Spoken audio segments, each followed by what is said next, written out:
Hello everyone, I am Marcato, lead developer of Mythic Dungeons, and today we are going to go over the new dungeon generator that was recently added in Mythic Dungeons 2.0. Let's jump into it. So first things first, this video kind of expects you to already have some basic knowledge about Mythic Dungeons already. There is a video that I did a while ago when this plugin first came out that goes over the basics, so I'd recommend taking a look at that if you haven't seen it yet. So what is a procedural dungeon? Procedural dungeons are randomly generated dungeon maps that are unique every single time a player plays them. These dungeon maps are made up of rooms that you can configure yourself, and today we're going to go over how to do that. Now before we begin, I want to actually show you what a procedural dungeon looks like when it's actually finished. So the existing procedural dungeon that we're going to be looking at today is one that I've been using throughout all of my testing and developing of the dungeon generator. So let's go take a look.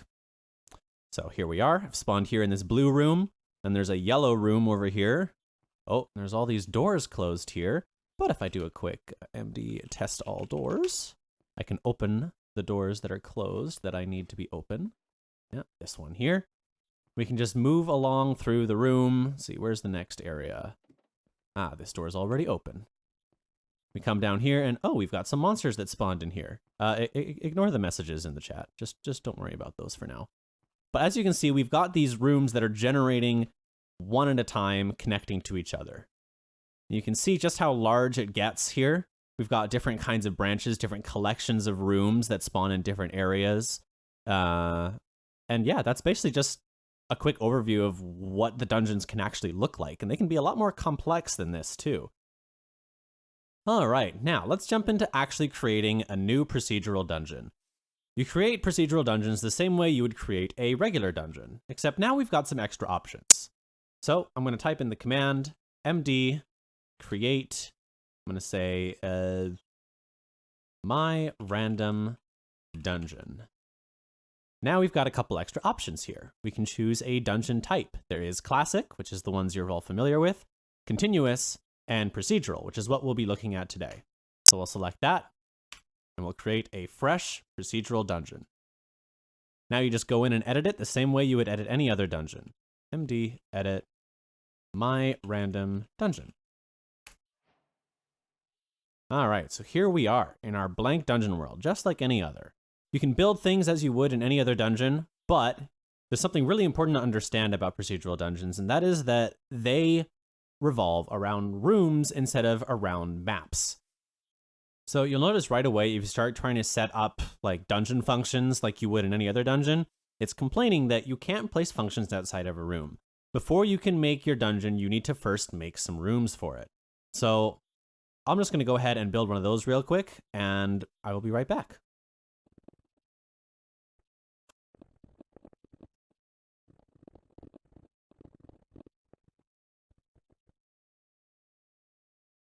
All right, so here we have it. I've created a basic little room here, just a perfect square, and we're going to go over what it takes to actually configure your room. So you'll notice that you have a new tool in your hotbar called the Room Editor. This allows you to select the corners of your room and then start configuring the options of the room itself. So let's go ahead and do that. So if I left click here, select first corner, left click here, you'll see some particles indicating where the room's going to go. And I have to type in a name for the room. I'm going to call this Red 1. Right, now we've got our fancy little room here. Now we can start building functions. Let's say, for example, I want to place this block here. I'm going to right click and I'm going to choose player functions, message sender, player triggers, right click, and I'll have the message say, hello world. I'll keep that the way it is, allow retrigger, configure your functions however you want to configure them. And this will be preserved whenever your room is generated inside the dungeon. But there's a bit of a problem with this room right now. Currently, it won't generate because we haven't set up any connectors. Connectors are what allow you to decide where other rooms will generate next to this one. In this case, we want to set up our connectors at these doors here at the very edge of the room. So one way I like to often indicate that is using some other block. I'll just use wood for now. You don't have to do this. The blocks can be whatever you want. But in order to create a connector, you take your room tool, the golden axe, right click. Now you can place a connector with the edit connector option. We'll go over these other options later. So right click and boom, we've got a connector here. Now we can configure our connector however we want, but for now we'll just leave it blank. I'm going to go ahead and place a connector at all of these corners. Boom, there we go. Next up, let's talk about the different kinds of options that your rooms have. Right away, you're going to notice a couple things detailed here in the label for the room. If I right click using the room tool, this is where we can start editing these settings. So we can set up a spawn point. So I could set a spawn here. This means that the player will spawn at this position if this room is selected as the starting room. We can expand and shrink the bounds of the room. So in this case, I'm shrinking it right now. If I left click, I can expand it. Same goes with other directions as well. We also have an option called weight. Now, the weight of the room determines how likely this room is to appear compared to the other rooms that are in the dungeon. For example, if I had a bunch of other rooms that had a weight of 5, they would be way more likely to spawn than this room, which has a weight of 1. Now, the other really big section of this menu is the rules section. This is where you can configure how often this room must appear and how deep into the dungeon it will appear as well. So we've got the generation limit, or the count, as it were, and the generation depth. This is just a ranged number. So I could say, for example, I only want this room to appear at a depth of 5+. So that means the room will only appear 5 rooms into the dungeon or further. Unfortunately, that's not really going to work here because we only have one room. So I'm going to go ahead and set that back to 0+ so it always appears. Generation limit works much the same way. It's a ranged number. You can tell it to always generate this room at least this many times, or you can give it a cap saying it can only generate a room a certain number of times. Let's say, for example, I only want this room to generate 5 times. So I would do 0 to 5. Or if I want it to always generate 5 times, I would say 5. Finally, we have the room whitelist, the edit allowed rooms here. So we don't have any other rooms to test this with at the moment, but what we can do is we can click add room and then type in the name of a room we want to add to the whitelist. We'll come back to this later. And those are all the basics of setting up a room. Now, unfortunately, our dungeon's not going to work right now because we only have the one room. So we need to get at least one more room. So give me just a moment and I will build one of those. All right, I have now created 2 extra rooms. I've created a hallway called Blue 1, and I've created a bend called Green 1. So now we can actually go out and test the dungeon properly and see how it generates. So now that we're back in the main world, I can do md play my random dungeon. And here we are. Have a look. So we've got a dungeon here. I'm going to go to creative mode. We've got a dungeon here that is connecting all these rooms in various different ways. Notice that it doesn't do any repeats at the moment. This is actually by design to avoid the exact same room being connected, just to make things a little prettier. But we can see that we've got this kind of branching layout where it's going a little linear, then it turns again. And for the most part, it's just kind of going on its merry way. Then if we go back over here to where we set up our function before, if I right click, I've got my hello world. If I go to any other red room, it will have the same thing. And that is the basics of a procedural dungeon. Now that we know how to create rooms for our procedural dungeon, we can actually start looking at how to create our dungeon layout. Dungeon layout is basically what determines the amount of rooms, how deep into the dungeon different things will generate, as well as what rooms will end the dungeon. Now, these options are all configured inside a new file inside your dungeon called generation.yml. Let's go take a look at what's going on in there. All right, so here we are in Notepad. This is where I'm going to be editing our generation.yml file. So right away, the very first thing we have at the top here is the layout mode. Layout mode is basically what determines the behavior for how it'll generate the dungeon. There are 2 modes that currently exist with the potential for adding more in the future, but the 2 modes are Minecrafty, which generates a dungeon very similarly to Minecraft's strongholds and nether fortresses. Basically what this means is that for every connector that a room has, it will try to generate another room there. By default, it has a 50% chance, but you can configure that inside of the room settings. Now the default mode is branching mode. This is the mode that basically makes it so your dungeons will generate in kind of a clear path. You can see some details explaining how this works on the wiki. Minecrafty is a good layout mode if you want something that's a little bit more chaotic, whereas branching is good if you want something a little bit more linear with maybe the occasional branching path that comes off of the main path. Next up, we have our more general settings. Most of these settings apply to all different layout modes. First up, we have the surrounding block, which is just the block that goes around each of your rooms. This is just kind of a nice way to block off areas if you don't want to manually set up doors, which is something we'll be talking about later. Next, we've got the minimum and maximum rooms. This is only applicable for the Minecrafty layout because the branch settings are handled down below.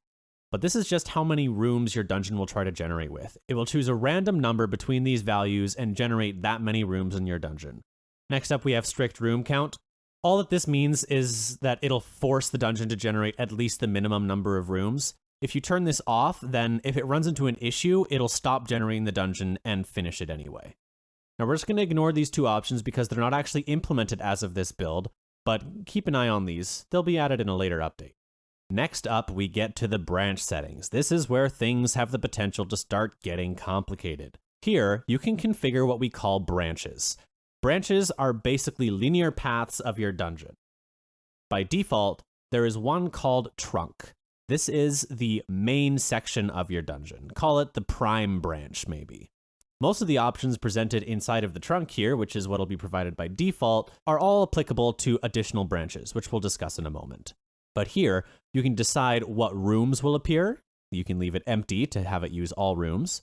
You can decide what rooms the branch will end with. Again, you can leave it empty. Next up, you have the straightness value.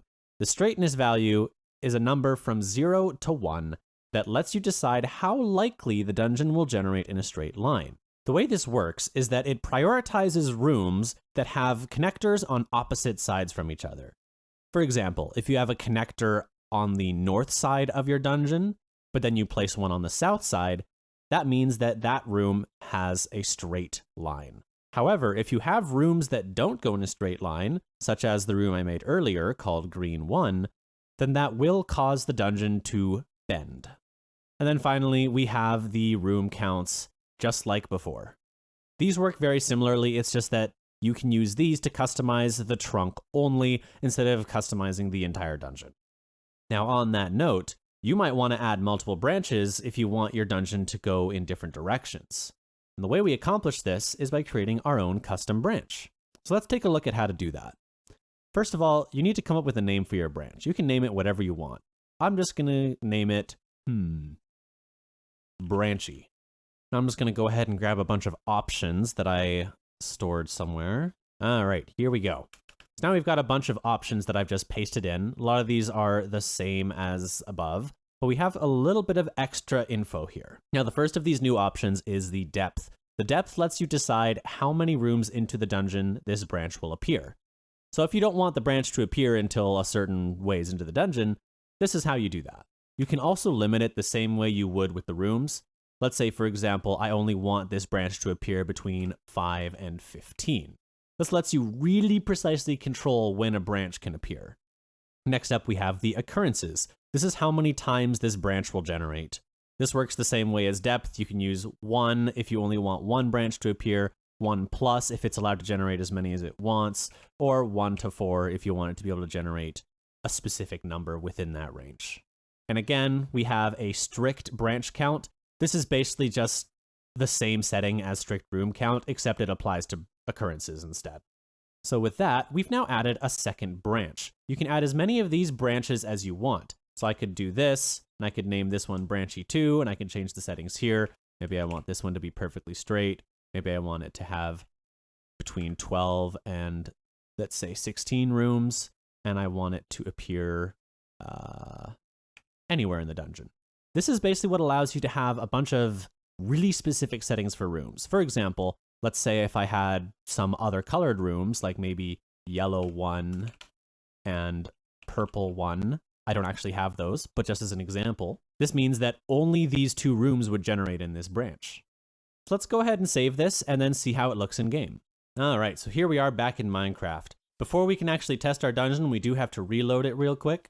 So to do that, we can do MD reload. We can either do reload all, or we can do reload my random dungeon if we only want to reload the one dungeon. All right, so now, if everything's saved correctly, if we do MD play my random dungeon, we should get considerably fancier dungeon this time. Let's have a look around. Aha! See this right here? This is a branch, because normally this would go in a straight line, but because there's more than 2 connectors being used, we know that this is where the branch starts. So as you can see, we've got 2 different branches. This is the really short one, and then we have a longer one over here. So now we've got quite the fancy little dungeon layout here. All right, next up, let's talk about room whitelists. This is a very powerful feature that lets you control what rooms can generate beside other rooms. So to modify your room whitelist, you need to take your room editor, modify your room, edit rules, and now we've got our allowed rooms here. So let's say I only want this room to generate next to blue 1. So I'd go into here, add room, and I need to type in the name, blue 1. And there you have it. We've added 1 room. We can also change how likely this room is to generate compared to the other ones, but we'll worry about that another time. Let's go take a look at it. All right, here we are inside of our dungeon, and you'll notice that whenever we get a red room, it is only ever next to blue. You can see this continues on the whole way through the dungeon, no matter where we're at. And with that, you actually have all the information you need to make some really fancy procedural dungeons. From here, it's all about building multiple different kinds of rooms, setting up your functions inside your rooms, and just configuring how many rooms you want to generate. The rest of this video is going to be focused on some tips and tricks and some nice little extra features that are a bit more complicated, but really nice to play with. All right, so here we are back in the test dungeon we made earlier. As you can see, I've made a couple little changes here. I've increased the height of the walls and I've widened the openings here. That's because what we're about to look at is what we call connector doors. Connector doors are a very powerful tool that lets you control how these connectors are opened and closed. Let's go ahead and look at how these work. So if I right click, edit connector, you'll see that there is an option here called edit door. The door is basically what blocks this area off. By default, it doesn't have anything in it, but you can set it up to actually have some unique blocks here. So if we hit edit door, we can set the door name. Let's say, which direction am I facing? East. Might help if I actually clicked it. East. There we go. Now we can add and remove blocks. Let's see. I'm going to use fences, just for an example. I'm going to place some blocks here. Now I need to add these to the door. 1, 2, 3, 4, 5, 6. So now we have our door. Next we have options, such as toggle start open. By default, the door will start open if there is an adjacent room, but you can have it be closed if you want. Then of course there's also just the ability to toggle the sound. By default, it will make a sound whenever the door is opened or closed. All right, what I'm going to do next is I'm going to take this connector and I'm going to copy it to all of the other connectors. Copy, paste, paste, paste. Now we have the connector copied over, but we haven't placed the blocks yet. So we'll need to do that real quick. Perfect. Now, if we go in here, we can just double check, make sure the door is there. Yep. You see all the green particles indicating that's where our door is. Now what'll happen is when we go in to play the dungeon, these doors will be shut unless there is a room on the other side of the door. Let's go take a look. All right, so here we are in our randomly generated dungeon. And as you can see, we've got these doors here that now exist, but the ones connected to this room, as well as this room, are left open so that you can walk through. This is really handy if you want to have some fancier looking block offs for your connectors that don't get used. But we can go a step further with these doors. We can actually open and close them at will, either by name or by just opening and closing all doors in the room, with the exception of the entrance, which would be this one right here, because this is where we came from. I actually have a little test command here that I can use for this. Test all doors. And just like that, this door has now been closed off, so we can't progress. Now, if you want to make a bit more of a fancy puzzle with your room, you can actually customize these doors to remain shut until otherwise told to open. I'm just going to go ahead and do that to all these doors. All right, so now all these doors are marked as shut by default. So even if there's a connector on the other side, it will not open.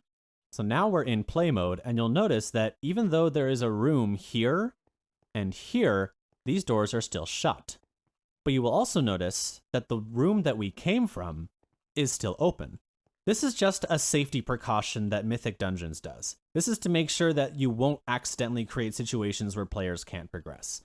The entrance will always be kept open.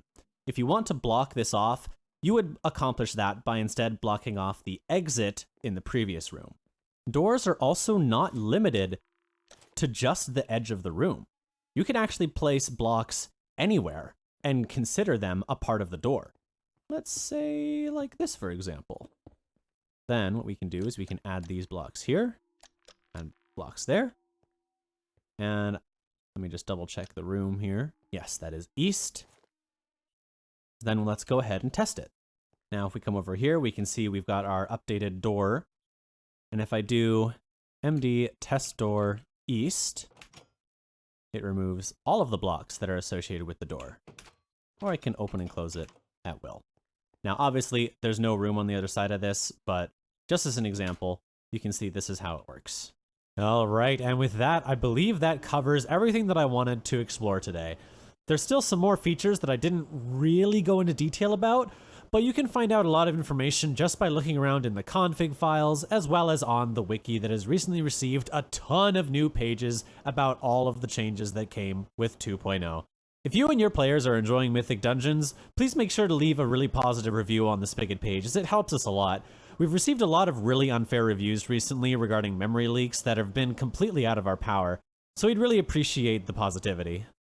But for now, stay tuned for more updates.